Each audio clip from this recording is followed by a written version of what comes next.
Well, take us on to critical race theory, David, because if the Navy's really embracing the woke agenda, this is coming in very fast now. It's coming in very fast, but there's pushback, and once again, we have some good news on this. So the Times reporting that the law has protected opposition to critical race theory. Now, the gentleman on this first picture is Mr. Sean Corby, and the lady next to him is his wife.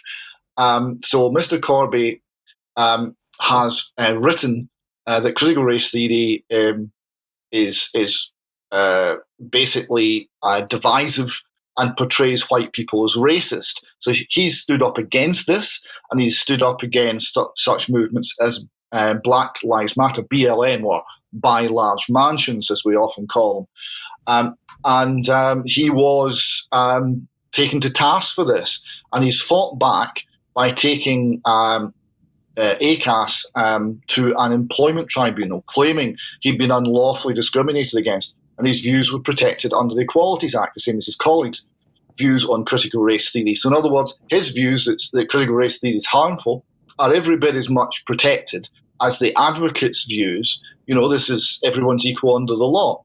He was backed by the Free Speech Union. He argued that a better approach to addressing racism was the one outlined by Martin Luther King, that everyone should be judged by the content of the character, not by the colour of their skin.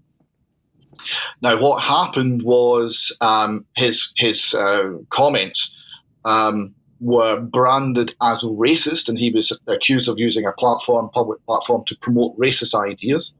It was suggested that he was in some sort of far-right group. This is not true. And some of his colleagues said they didn't feel safe to be in contact with him, and questioned his right to be employed by ACAS. So this is a very bitter, nasty opposition that you get. If you push back against the cultural Marxist ideology, you're painted as literally Hitler, and they go after your job and your means of supporting your family. It's extremely nasty.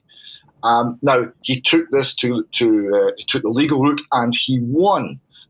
Toby Young, General Secretary of Free Speech Union, who backed the case, said Sean's belief that we should judge people on the content of the character rather than the colour of the skin is eminently sensible and shared by most people, apart from a handful of far-right and far-left activists.